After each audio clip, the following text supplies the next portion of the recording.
Laura Aznal, egunon. Egunon. Hainbatetan eduki zaitugu parlamentarien solasaldietan, baina zurekin buruz buru aritzeko gogoa ere bagenuen. Bai, plazera hundian eretzat nire lehenengo elkarrizketa zuekin egitea. Buruz buruko lehendabizikoa izanen da?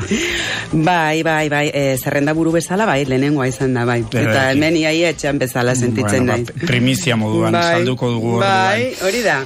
Jakin zelarik, zu izanen zinela hautagaia edo zerrenda burua, bideo batean zeure burua aurkeztu zenuen, eta hor nabarmendu zenuen profesionalki autogintzaren sektoretik zatozela, ezta? Bai, beti, ikasketak amaitu ondoren, beti lan egin dut arlo pribatuan.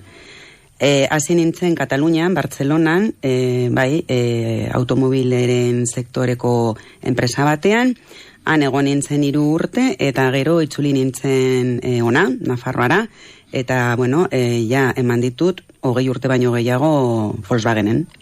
Ekonomialari moduan? Beti ekonomialari moduan, baina lan egin dut finantzazen, gero erosketetan, eta gero kalitatean. Gutxi gora bera, 7 urte arlo bakoitzean.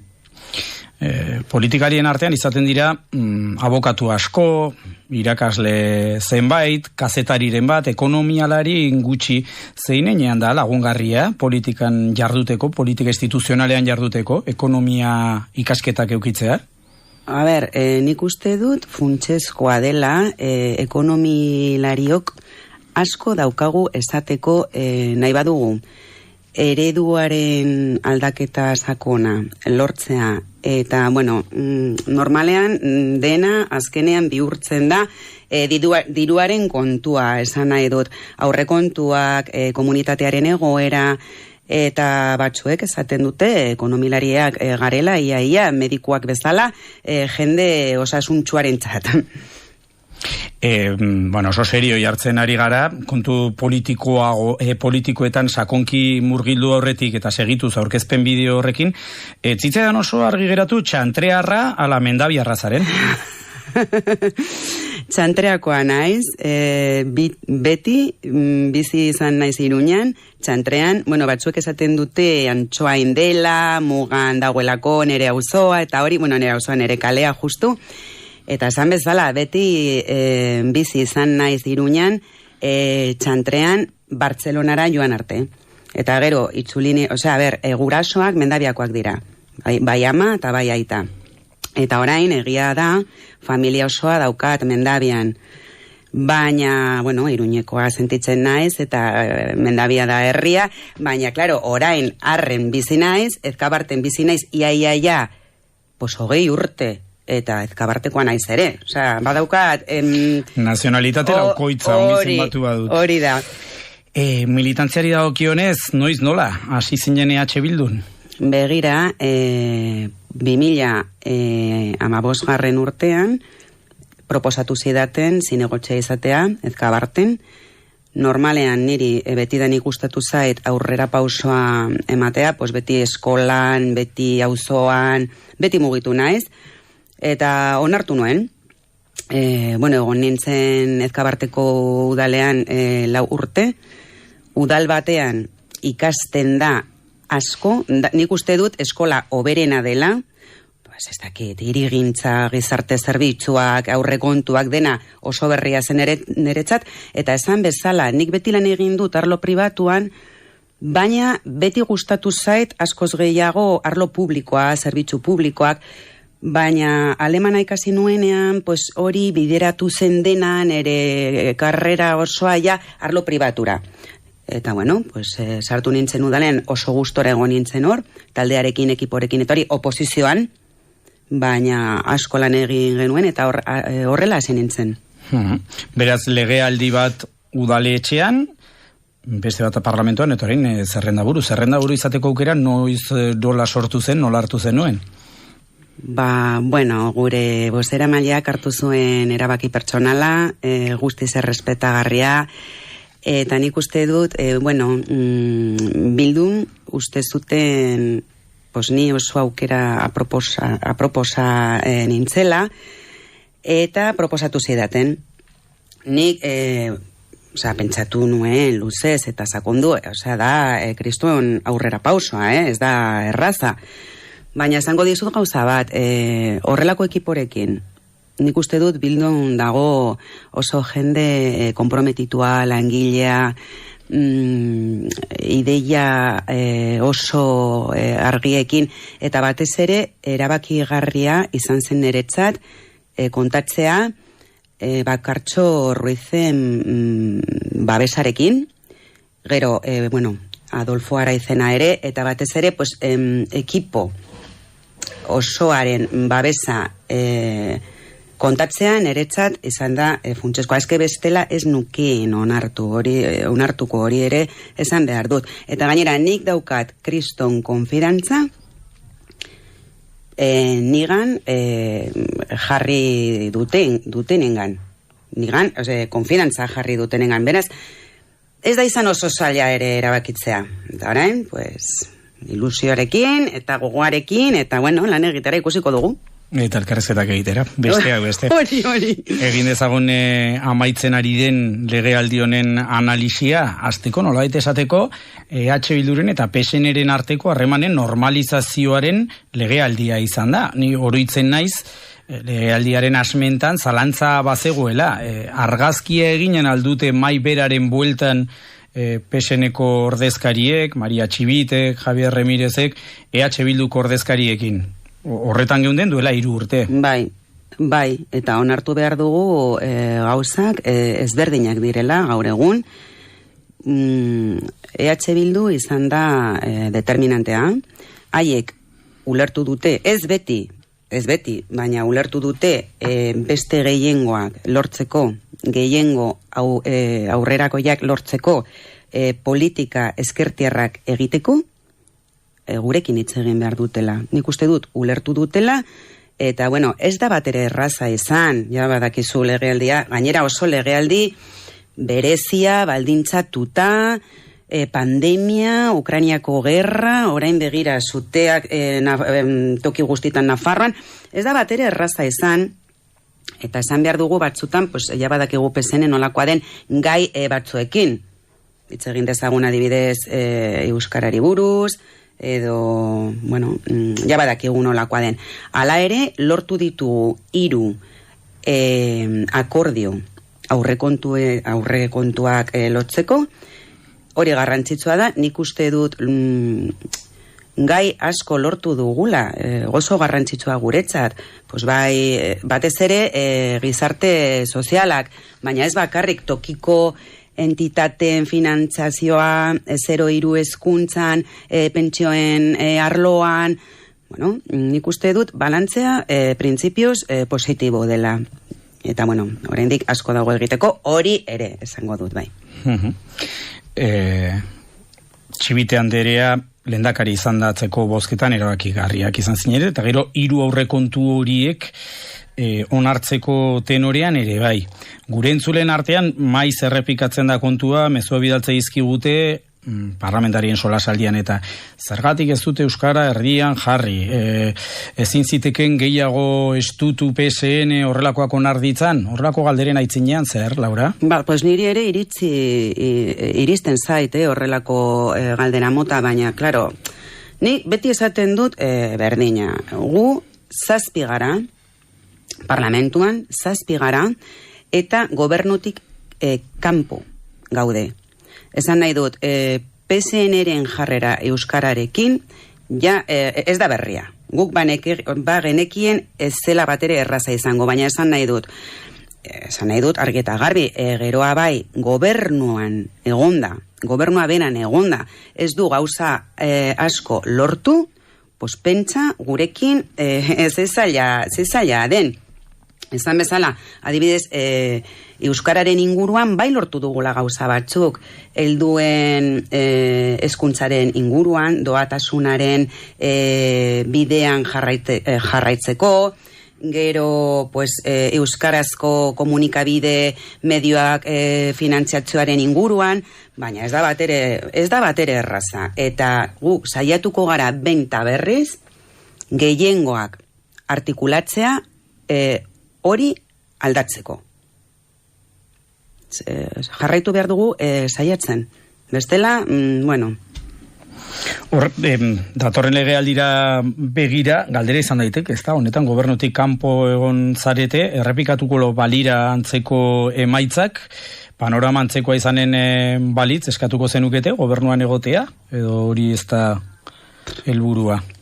Ba begira, ez dizut esango, ez dakit, esan nahi dut, iaia urte osoa falta da, irakurri eta entzun ditugu inkesta batzuk, nik uste dut, Euskal Herria Bilduren joera argi geratzen da, nik uste dut indartsuago egongo garela, hori bai, nik uste dut jendeak egindako lana, azken urteotan egindako lana ikusi eta ulertu du, eta, printzipioz pozik egoteko, baina esan bezala urte osoa falta da, nik behintzat, horretan ez dut orain pentsatu, nik badakit etorriko diren hilabeteak zailak eta gogorrak izango direla, ja gaude sartuta krisi erraldoi batean, ja iristen zaizkigu gatazka laboralak ia egunero, eta nik uste dut lan egin behar dugula, lan egiten jarraitu behar dugula, eta ikusiko dugu hauteskundeak, ikusiko dugu zer gertatuko den, baina gu gurera, eta orain lan egitera, eta gero ja baloratuko dugu, eta ikusiko dugu, eta jendeak esango du hauteskundetan. Aurrekonturik, laugarren aurrekonturik izanen alda, legealdi honetan, aterako aldira, 2023ko aurrekontuak, oporretatik bueltan, horien negoziazioari ekin beharko diozu. Ja, bai, nik pentsatu nahi dut legealdia 4 urte direla, ez 3, eta horregatik, nik espero dut egotea, bai, gu jarraitzen dugu prest, akordioak egiteko, gobernuarekin hitz egiteko, gure lehentasunak aurrekontuetan sartzeko, eta gure jarrera ez da aldatuko, gu prest gaude, eta gainera espero dugu bai, beste aurrekontuak lotzea, espero dugu, ikusiko dugu. Gure eskuetan oraintze bertan hori ez dago. Gobernuak ikusi behar du, bai. Eta nola dakuzazu PSN, negoziazio horietara begira, izan ere, neko jarrera oldarkorra izan du azken astiotan, badirudi berbideratu direla harremanak, zer espero duzu, datorren udazkenean, eta aurrekontuen negoziazioari begira PSNren aldetik. Zer espero dugu? Legealdi honetan batzutan ikusi dugu nola PSNren barruan badaude sektore batzuk oso tentazio handiarekin erregimenera itzultzeko eta eskuinarekin akordioak lotzeko. Sektore batzuk bai daude. Baina nik uste dut enkrucijada badutela haiek. PSNen badute. Haiek erabaki behar dute zenolako politikak egin nahi dituzten. Ezkertiarrak, aurrerakoiak, edo, betikoa, aldaketa baino lehen egiten zen politika jendartearentzat ondorioekin, ez ahaztu hori, haiek ikusi nahi dute. Legealdi honetan gauza asko gertatu dira, pentsa dezagun orain pai gertatu zena, adibidez, pai ereduarekin, edo irakasleko, erlijioko irakaslekin, beste aldetik gero, haiek egin dute, nola esaten da hori, geometria variable, ez da, edo geometria aldakorra, bai. Guri hori ez daigu gustatzen, ikusten dugu oso, ez dakit, ez arriskutsua eta epe motza begira da, eta gainera horrekin bakarrik lortzen dute oso irudi txarra jende artearen artean, eta batzutan lortzen dutena da Navarra Suma erdian kokatzea. Eta Navarra Sumak probestu nahi du hori. Horregatik nik uste dut legealdia bukatzeko bakoitzak bere tokian, baina ez jolastu geometria aldakorrarekin horrekin, bai. Navarra Suma aipatu duzu, joan den astean Saiasek eta Adanero plataforma berria aurkeztu zuten, Navarra izeneko plataforma, haien zaleen aitzinean, nola dakusazu, eskuinaren eremu hori, nahikoa uherturik datozurek? begira, azken plenoan, Esparza jauna entzuten eta ikusten, benetan ulertu nuen, Nafarroako eskuina deskomposizioan dagoela, eta esaten dizut argita garbi, horrelako jarrera, lotzari gabe, esan nahi dut. Nik uste dut ez dakit oso ongi zer gertatuko den plataforma horrekin, baina argi geratu da, horren eragina garrantzitsua izan dela Navarra suman, ez dakit, nik oso urduri ikusi nuen, Esparza oso urduri, oso desesperatuta, ez dakit nola esan oso gaizki. Claro, hauteskundei begiratzen orain, zer gertatuko da hemengo eskuinarekin? Ez dakit zenbat zatitan iritsiko diren hauteskundetara, ez dakit. Baina oso agoera latza eta zaila ikusten ari naiz ni eskuinan, bai. 8 urte, daramatzate gobernutik Nafarroko Jauregitik 12 igaroko dituzte? Espero dugu baietz, eta gainera konfidantza osoa daukat baietz. Nafarroan badago beste gehiengoa, argi geratu da, batzutan ez da batere erraza akordioetara iristea, ez da batere erraza, baina saiatu behar gara, eta gure helburu nagusiena bete izan da, eskuina kanpoan egotea eta bere haien politikak baztertutak ustea funtsezkoa da guretzat, eta nik espero dut horrela jarraitzea. Madrien gertatzen denak bere garrantzi eragina izanen du horretan guzian, eta Espainia aldean hauteskunde ziklo berri batean sartuak dira. Atzo Andaluzian hauteskundeak eta PPk gehiengo osoa. Ja, bai, entzun dut, jarraitu nuen atzo, irakurri dut, eta ikusten ari gara Espainiako politika agintzaren joera eskuinerantz doa, bai? Nik uste dut eskerreko indarrok irakurketa egin behar dugula. Nik uste dut batez ere, Andaluziako PSOE, zerako emaitzak, ez da, baina autokritika egin behar da, ere, eta irakurketa egin behar da. Behintzat, Vox ez da determinante izango Andaluzian, baina horrek ez du esan nahi, esan bezala, ezkertiarrok autokritika, irakurketa, esan behar dut ere, hemengo errealitatea, nire ustez ezberdina dela. Nik uste dut hemen Nafarroan, hemen Euskal Herrian ez da normalean horrela bozkatzen, baina, esan bezala, beti lan egiten jarraitzen, bai.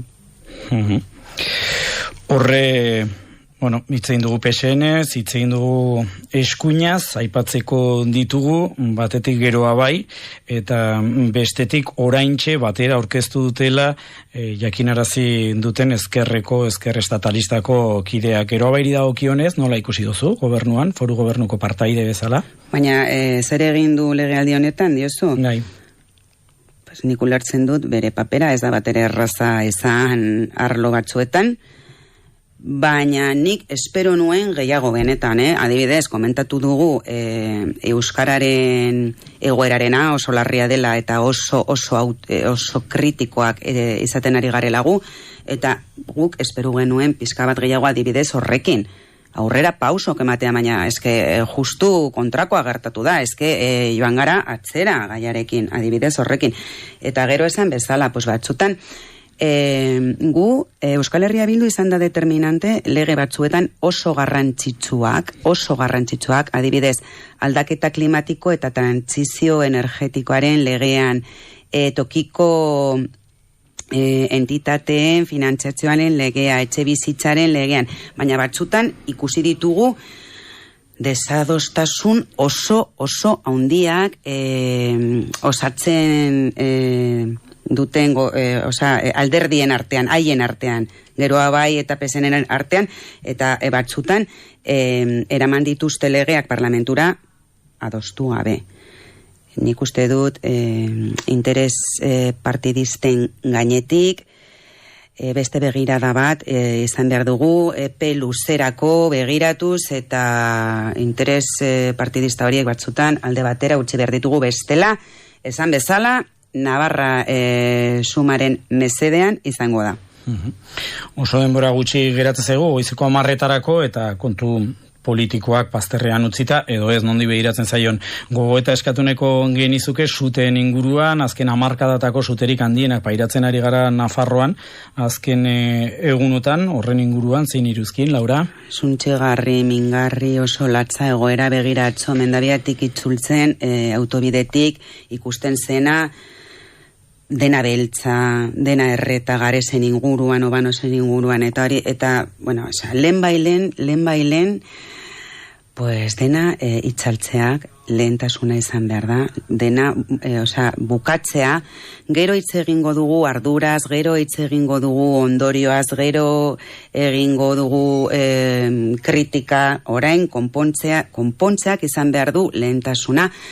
Baina nik esango dizut gauza bat, esan bezala, arduraz, hitz egingo dugu diruz hori dena konpontzeko, baina arazoa maiuskulaz da larrialdi klimatikoa. Uholdeak, suteak, kriston, bero, boladak, hauek ez dira fenomeno naturalak. Eta aldaketa klimatikoaren ondorio zuzena da. Eta fenomeno horiek gero eta ohikoagoak izango dira. Beraz, edo ulertzen dugu argi eta garbi aldaketa sakona oso beharrezkoa dela, ereduan, bai arlo guztitan, edo etorriko dena oso zaila eta oso serio izango da. Eta hori da benetazko eta sakonezko arazoa. Laura Aznal, mila esker gurera hurbiltzeagatik, irrintze horrera hurbiltzeagatik eta sarri arte. Mila esker zuei. Eta badakizu entzuleok